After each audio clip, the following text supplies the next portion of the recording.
Well, I don't think anybody was expecting this evening. There I was out with my family today. We'd got together, we hadn't seen each other in a while. I met my friend, we played with the dogs, it was wonderful. There I was driving home, listening to an audio book, and I pulled into the car parking space and... Oh, okay, Section 31's only just gone and dropped the trailer. So a very happy December 7th, as of recording, to you as we go through the trailer for Star Trek Section 31. This will be a little bit less of a beat-by-beat breakdown, and the reason behind that is, now this is not so much a criticism as rather a lot of this we either knew before or had seen variations on before. And if I'm being very honest, there was very little new information given in this trailer. More, it was reframed into different order and maybe a few different bits and bobs dropped in throughout. So for example, we had things like the reveal of one of the natives of Cheron? You might be like, Sean, what an odd thing to start your trailer breakdown with. But it's something I think that bears mentioning.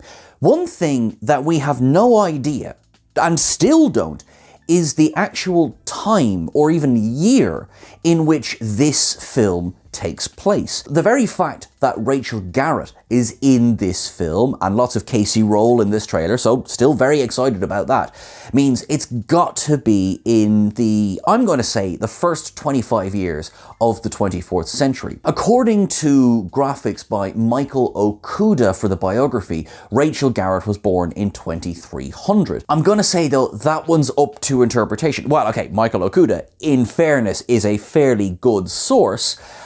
There's different variations of her story, especially when you take beta canon into account. Still, I would imagine it would make the most sense for the story to take place in the early 24th century. So, going back slightly, when you have a native of Cheron speaking to Georgiou in what, again, we can only go by the trailer, in what seems to be a small enough role as someone who knows someone who wants to talk to Georgiou, you have to wonder, well, hang on.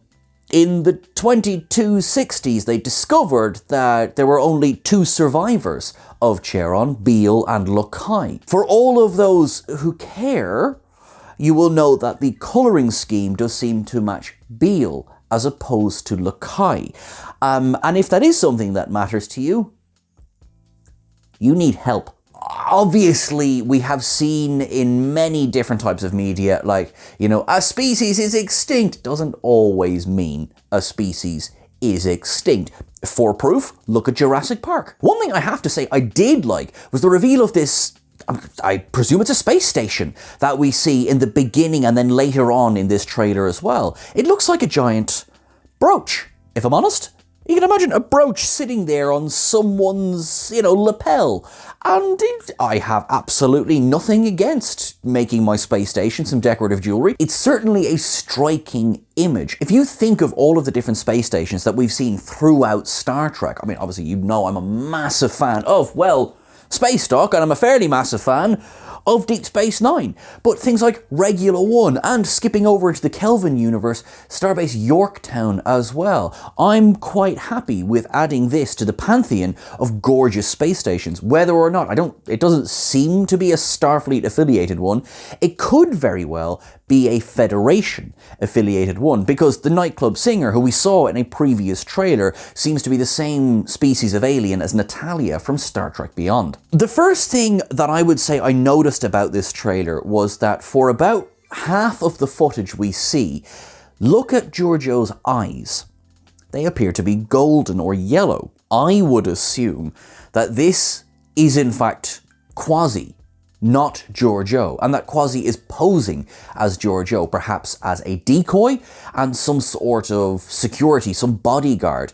We do see a shot in the trailer of Quasi transforming into Georgiou, standing beside Omari's Alok Sahar. Could this not be reversed footage? That it could be Georgiou transforming into Quasi? If there's one thing about this trailer that I would give a down to, it's completely devoid of context. I mean, this gives us absolutely nothing about the story.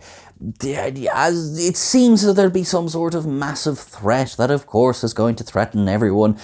Threaten everyone? Gosh, Sean, can you imagine? And Starfleet seems to be along for the ride to, quote Garrett, make sure no one murders anyone, which causes giggles galore in this ragtag group of Section 31ers. But I will say, what I would have liked to have seen, and this is the trailer, not the teaser, so that's why I'm going to be a little bit harsher on this. I would have liked to have seen literally anything that would tie it into the larger Star Trek universe. It's very evident that this is a side quest. This is something that, if you think back to Robert Kaczynski on the panel at New York Comic Con there, he spoke about how this story is going to help bring Section 31 not only back into the wider Star Trek universe, but also bring them a little bit closer to the Section 31 that we know, that we were introduced to from Star Trek Deep Space Nine. And I am very, very here for that, because I have never been one of those people that didn't want Section 31 in Star Trek. I do think they have suffered from overexposure. Particularly, I think they suffered a little bit in particularly season 2 of Discovery with the Control storyline. But that's, look, I've gone into that before. Never mind that here for the moment. So if this happens to bring them a little bit more into the shadowy organization that we know and loathe from Sloane's time as the director of Section 31, I'm very much here for that. We get lots of footage, well, it might be flashes of footage, but of our various crew members. I'm very interested to see more about Sven Roygrok's Fuzz, because his name is Fuzz. Also, according to some descriptions of the character, he's called the Maniac. So now I'm really interested to see what Fuzz has to do with the rest of this mission. There's a shot of what appears to be a Section 31 starship, presumably docked with this space station. And I thought, on first glance, I was a little bit evoked memories of the Engel class from Star Trek Discovery. Although that could be wishful thinking, because I really like that class of ship. I always have. I think it's bloody nice. You remember the T'Plana Hath from the Battle of the Binary Stars. But then as the trailer goes on, we get more shots of what appears to be at least Quasi's ship, or the ship that the bulk of the action will be taking place on. We do get a blink and you'll miss it shot of the Charon. Now remember, that was Emperor Georgiou's flagship from Star Trek Discovery, because we're spending at least some time in the Terran universe, now presumably in flashbacks. It does set up, we do get a shot of Emperor Georgiou in her regalia as she looks rather worried about something. And of course, more shots of the younger Georgiou. The previous teaser saw her potentially killing her family? I sort of hope not, but then again, Terran, so it wouldn't be that outlandish. We don't get much more of that here, just more shots of what appears to be the army saluting her. Check out for some familiar faces, some actors who may or may not have turned up in Star Trek Strange New Worlds. You know who you are. It definitely sets the scene for a bit of scale. I do have to, I would be remiss if I didn't say I was left a little bit cold by this trailer. I must be honest. I want to be excited to see how Section 31 fits into the larger franchise as a whole. And at the moment it feels so separate, so unique, so its own flavour. Part of me might be going, well, that's good, isn't it? We don't want just a repeat of other things that we've seen before. And I do mean that. I really do mean that. I would just like it not to be so separate that we struggle a little bit. And I'm going to take ownership. Me. Okay? Because I don't want to say, oh, we feel this and we feel that. I am cautious. I mean, of course I'm going to enjoy it. It's going to be Star Trek. I mean, I'm an easy man to please. I'm not going to lie to you. I'm hoping. Now, this is, again, Sean speculates, but I think that this trailer is so devoid of a connective tissue of a story that I feel that must be deliberate. Myself and Jack were speaking as we were putting together our notes for this, and we were speaking about other films that have had a couple of different approaches to this. So, not that I'm suggesting this has the same budget as Avengers Endgame, but if you remember, the trailer for Avengers Endgame not only had absolutely nothing in the way of plot in it, they also had quite deliberate misdirection in there as well. Which obviously, just in case you are one of the 4 people on Earth who haven't seen Avengers Endgame, I'm not going to tell you what the misdirection was. So this could be a case of misdirection as well. Just in the same way, it's like somebody has promised to punch me in the face and their buddy punches me instead. Misdirection. I'm open-minded. Now, the other version is that it's possible that the trailer has dropped so late in the day, possible they're still putting this film together. It's a bit late in the day to be putting this still together. And I mean, like, officially, yes, it would be. But another film that was put together very late in the day and was almost rushed into theaters was James Cameron's Aliens. So that's not necessarily a comment on the quality of the film, possibly just the size of the workload. There's many, many ways that this could still go, because between the teaser and the trailer, I still couldn't honestly tell you what it's about. I know Georgiou and a group of Section 31 agents and a Federation Starfleet advisor in the form of Rachel Garrett are going to do something. From press releases, we know that Omari Hardwick's Alok Sahar is there to atone for sins of his past, as well as Georgiou atoning for sins of her past. Okay, we're learning things. We know Robert Kaczynski's Zeph has an exoskeleton, but we also know from his Instagram, not a Borg. We know Humberly Gonzalez's Delton character, Mel. And this is less thrilling. They took the time to say that she has not had her oath of celibacy put on record, and she's going to use that as part of the Section 31 mission. Now, the only thing I will say is that I would not like a character included purely for, and now we're going to cut to the adult content scene. You know what I mean? Like, I hope there's more of a that's just a little press release, you know. I hope there's more of a reason for it to be there. I'm sure there is. Don't get me wrong. Foz the Maniac, here for it. Why not? Let's get crazy.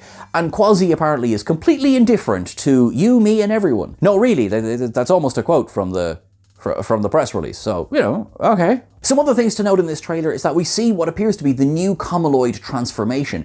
Looks quite cool, well, you know. And you know what? I'm not precious about keeping the effects from Star Trek VI: The Undiscovered Country. Hello, one of my favourite films ever made, but also 1991. I'm okay with some effects being updated. That personally does not upset me. You know? So, but hey, look, if you're like, no, Comaloids must look like this forever, it's fine. I'm not going to disagree with you necessarily. What I would have liked to see more of, I touched on this, well, I probably mentioned this a lot, really. What we could have done with, in the character of Rachel Garrett, is had something identifiably Starfleet. Now, whether that's, obviously I've got my lovely Section 31 comm badge here, but whether that's perhaps a, you know, the comm badge that we've just seen in, for example, Otoy's unification, with Kirk getting his, well, Wrath of Khan up to Generations era comm badge back. Well, not comm badge, more just insignia. The word almost escaped me. That we also see Admiral Pike wearing in the Strange New Worlds episode, A Quality of Mercy. For example, that Monster Maroon would have been amazing to see as well. My little hopeful heart is going, perhaps, and in fact I think it's likely, that we will see Rachel Garrett wearing, if not the insignia, then the uniform, either, probably not in the beginning, possibly more likely in the end of the film, which I would be cool with. According to Beta Canon as well, Rachel Garrett served on a couple of ships. Well, she'd want to before she became the captain of the Enterprise C. She was aboard the Argo, she was aboard the Carthage, possibly any of these. We do see that there is at least another ship, there's 2 other ships appear to be in this trailer as well. Not immediately identifiable as Starfleet in design, but I'm cool with new designs. But, you know, don't erase the Excelsior class, don't erase the, I think, is Enterprise C the first Ambassador class? Well, the Ambassador would be, because the NX. Now, there we are. There's something that popped into my head that I didn't know off the top of my head. Yes! I have failed you all. This trailer is, I'm going to say, it's a little bit of a mixed bag for me. I would have liked to have seen a little bit more in the way of plot. It's very bang, bang, boom, boom.